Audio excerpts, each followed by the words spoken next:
Now I'm going to hand you over to Thelma Alane, our participants chair, for a quick review of important information you need to know to be part of this event. This is Thelma's 8th HACC event, and she has helped us create a great event each and every year. Thelma, what have you got it? Hi, everybody. And I've been giving you little snippets of what we're going to go over now, but let me change the slide. Okay, so the official rules and guidelines are posted on hack.hawaii.gov. Please make sure you review them. When you register, you're also accepting that you've read them and will abide by those rules. So take the time to give them a quick read. I try to put all the highlights on the website so that you're not having to read a 26-page, very legalese-like document. So at least read those. All levels of technology, from professional, amateur to college, high school students can participate. If you're part of a high school team, there must be an adult as part of your team, such as a teacher, mentor, or club advisor. So be aware of that. Once again, the HACC rules and guidelines are posted on the hack.hawaii.gov. Every participant needs to review the rules, and as part of a team, you need to abide by these rules. Now, some changes for this year. HACC is only limited to people, state residents, state of Hawaii residents, or non-resident students who are currently living in and attending school in the state of Hawaii. We made this change because of some weird stuff that happened last year. Unfortunately, our rules do get modified every year when something strange happens the year before. Also, another change this year is, I started mentioning this earlier, we won't be using DevPost or HackHui for the registration process. So instead, there's a two-step process. And some of you have done the step one and some of you have done the step two. I haven't had anybody do both steps yet. So please be aware, there's Sheila's going to be putting into the chat channel a link. This is where all this is explained in detail. First you have to register as an individual. The same email address that you used for your registration should be the one you use when you create your team membership form. Only one team membership per form. The captain of your team should be completing that and supplying all the information from the rest of you using the email that you signed up with, because that's what I'm doing to make sure that you have agreed to the rules. There are two forms there. If you are a minor, there's a third step. Now, I've had some adults use the form too. I don't care. I just agree to it and let it go. But the only people who have to do the third step are minors, because what that third step is your parents or guardian giving you permission to participate. If you're under 18 and older as an adult, under 18 have to have their parents' permission to participate.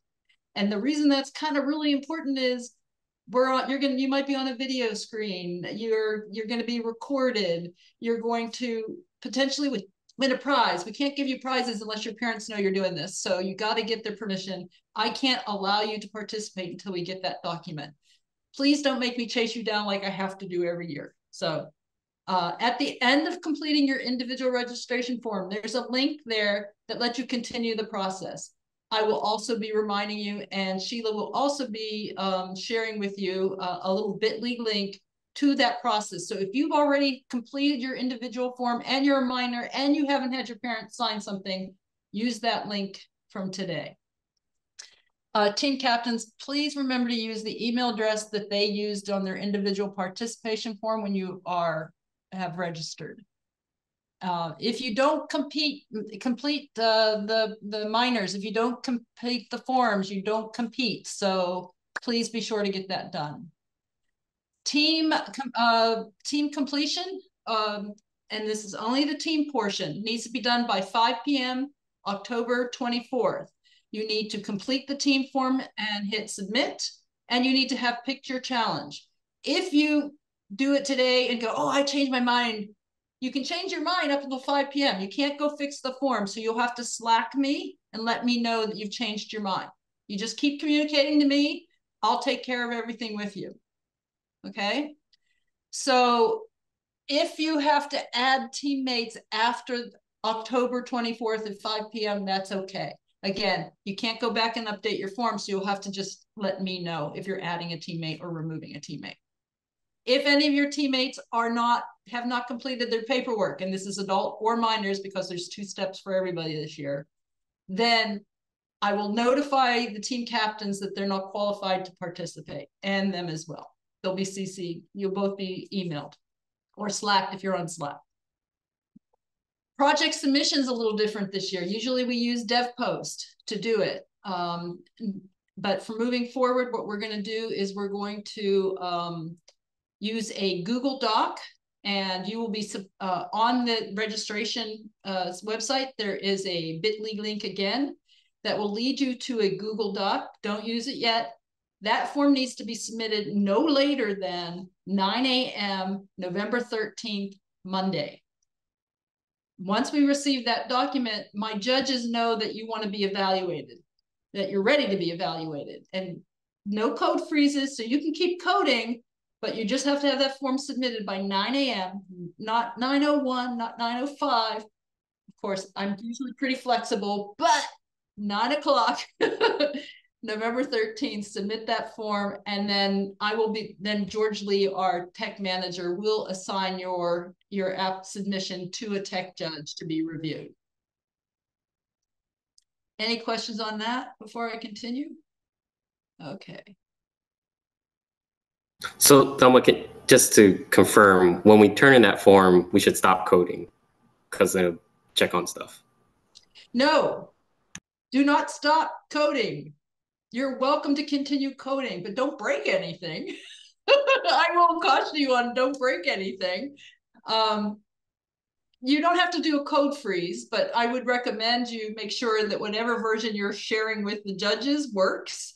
After they're done reviewing it, that's going to be around noon on Wednesday will be the last time. And then after that, I announce if you have some changes you want to then implement after that, that might be the safest thing, is to just pause for 2 days, let it go through its process.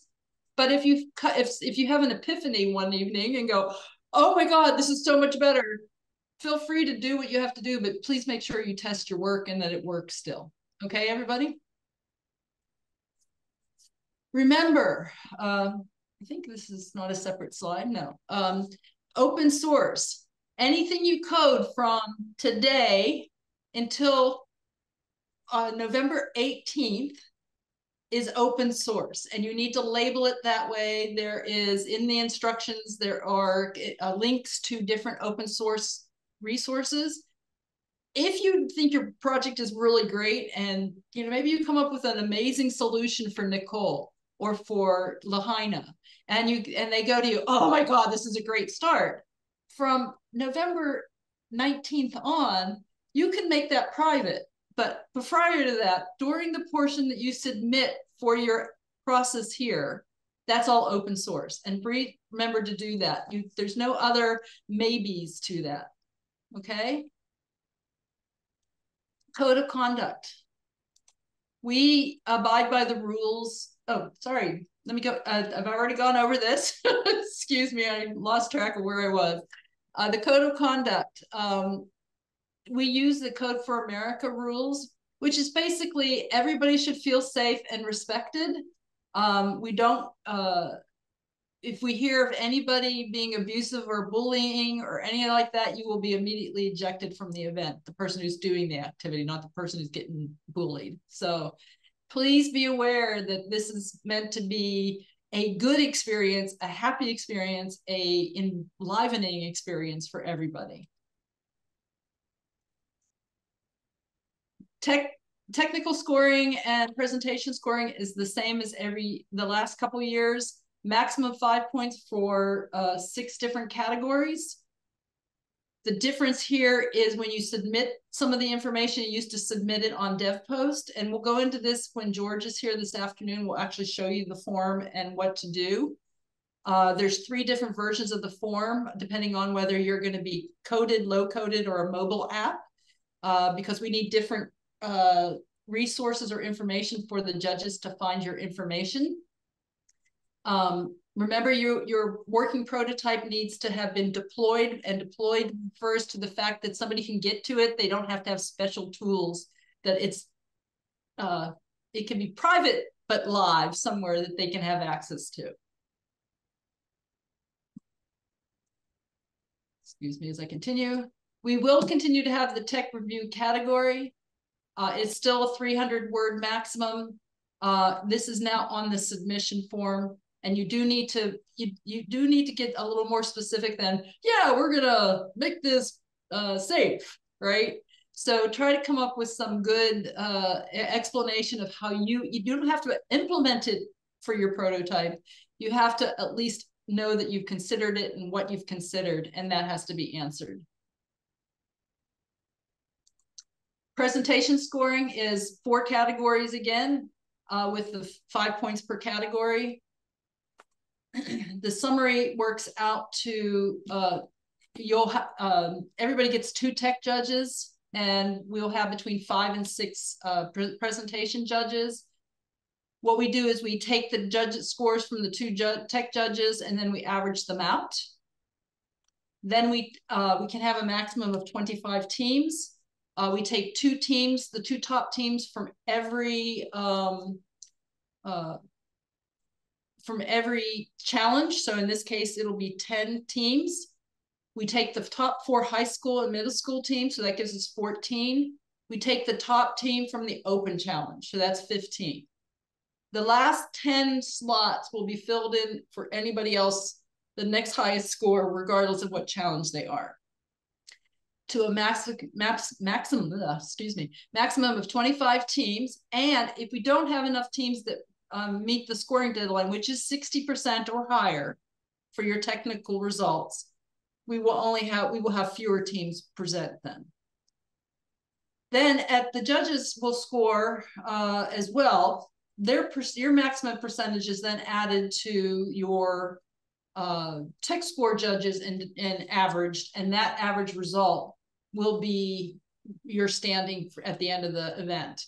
If for some reason you and one other team is exactly the same, a tie for first place, second place, or even third place, any of the awarded slots will be broken by the judges. So after I accumulate all the scores while you guys are having lunch, because this is an in-person event this year, the judges will vote who goes 3rd versus 4th, or 4th versus 3rd, if that's the case. We will again have an audience favorite award prize, and that will be separate. We'll be giving out gift cards like we have in the past. Let's see what else I'm supposed to be saying. Okay, dates you should know. Again, let me reiterate. Team formation, rule acknowledgement, challenge choice, October 24th at 5 p.m. That means minors form should be completed. Team registration should be completed. If I have to do some mop up of finding people and making sure things are checked off the box, that's okay.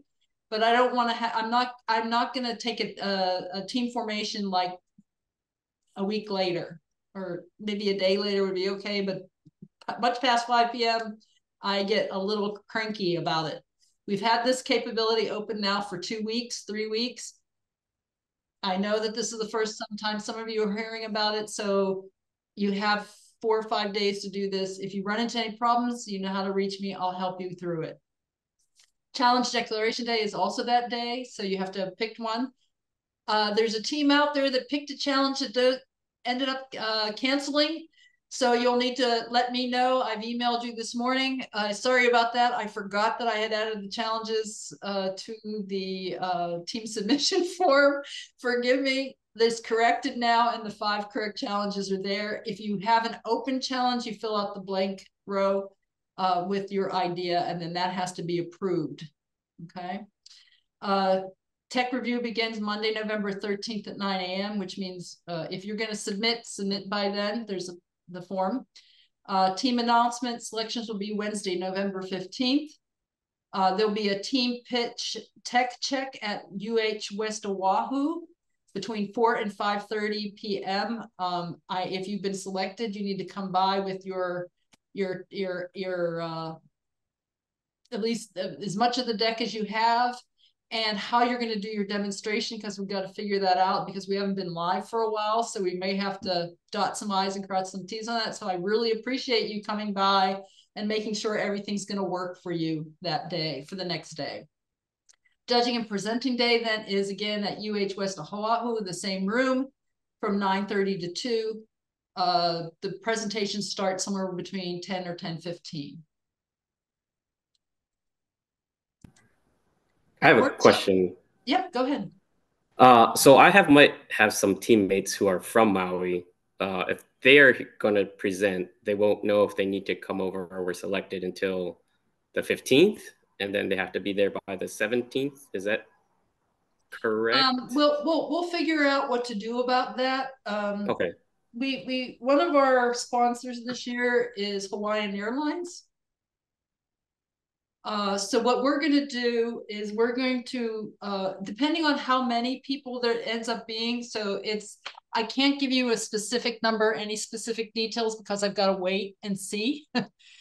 But we're going to supply the airfare for you to at least one of your presenting, at least the presenting teammate, to come over to Oahu. Okay. Okay. I just got to think.